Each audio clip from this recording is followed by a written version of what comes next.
What's happening, boys? Welcome back to the channel, and today we're going to go over some Chelsea news. It's been quiet over the last couple of days, but today we've got some stuff coming out, and yeah, we're going to go and cover it.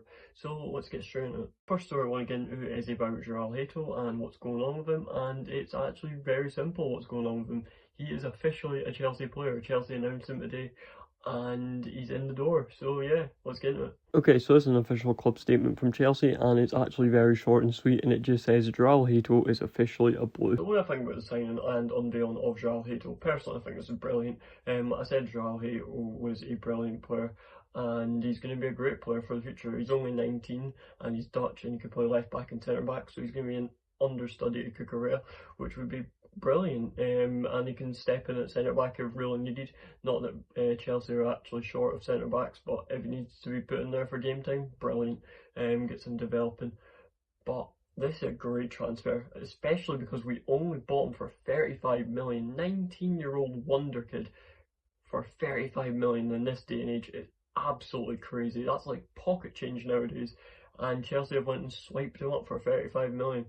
I couldn't believe it, but this is a crazy deal, and hopefully he is going to be a very good player for Chelsea. And even if it's just developmental and getting him ready for the future, he has signed with us until 2032, which is a very long contract. And what more can I say? This is going to be a brilliant signing, hopefully, as long as he develops well. I don't even know if he's going to go on loan or if he's going to be straight in the first team. I'd assume he'll go straight in the first team, because I feel like a player of this quality is already starting for Ajax, and he's even been captain at some point for Ajax, so I think we've got a gem on our hands here. But if you want a more deeper dive into the Hato signing and more insight about him, I'd suggest go checking out one of my other videos where I went a lot more in depth when we first were linked with Hato. But yeah, this would give me a brilliant signing, I hope. But yeah, let's get into the next story. So the next story comes out about Broja, and it's looking like he's on his way out of Chelsea. And I mean, this is a bit unfortunate because I like Broja, but yeah, let's get into it. And this source comes from Fabrice Hawkins, and it says exclusive Amanda Broja set to join Burnley. Agreement reached with Chelsea. The player has already been given the green light to travel for his medical. And this source was backed up by Fabrizio Romano saying Armando Broja to Burnley on a permanent deal, following Mark Guehi on Sunderland to loan, and then João Felix to Al Nassr. Chelsea won't stop with Nkunku and Sterling, also expect to leave in summer. Nico Jackson situation open. So there was a lot of information that came out in Fabrizio Romano's source, but I've focused on it all. I've done videos on all of these subjects previously, so we're going to focus on the Amanda Broja situation and him going to Burnley. This is a very interesting one because Burnley have just been promoted back to the Premier League, so this is a good signing for Broja to get his career just back on track, because at Chelsea, unfortunately, it really just hasn't worked out, and that is no fault of his own. It is the fault of his ACL. I'll just remember this game like the back of my hand, when Broja came for Chelsea and he was tipped to be our new striker and he was doing really well, and then his ACL got completely destroyed in a pre-season game against Villa. I remember that scream, it was almost agonising, like you could tell that he was hurt, and since then he just never was the same, unfortunately. And Chelsea are just kind of at this point just unloading dead weight. But it's really sad to see this because Broja was one of them players that I thought were for the future when he first came in. I remember his goal against Wolves, his first goal, and I was like, this is going to be our new striker. He was incredible. He just had a lot of tech about him, and he knew how to score, and he was a big physical boy. So I thought he was going to just blow up, and unfortunately it hasn't went that way, and his time at Chelsea looks like it's going to be up. And the fee I'm seeing is around 25 million for Broja, and it's going to be a 5-year contract, I believe, which is not bad at all if he gets his career back on track at Burnley, because Burnley seems like a good destination for him. I believe it's Scott Parker they're under, and hopefully he can try to get the best out of Broja once again. Just getting his career back on track and getting first team football, because I believe he would start at Burnley. But if Chelsea get 25 million out of an academy project, we take it. That's money at the end of the day for literally free, essentially.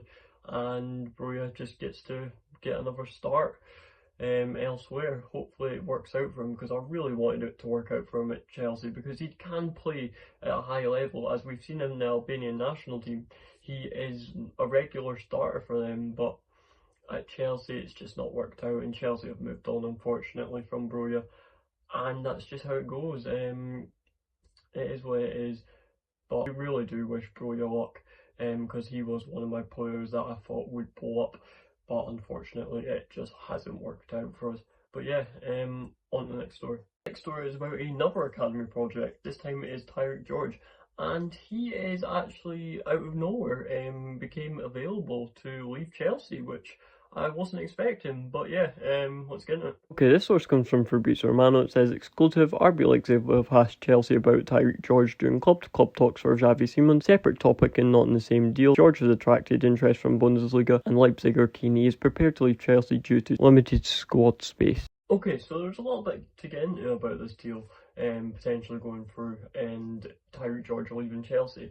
So Tyriqiue looks like he is going to be leaving Chelsea due to limited squad space. Now that is an interesting thing, because I believe this is because Chelsea have too many players. It's quite simple, limited squad space.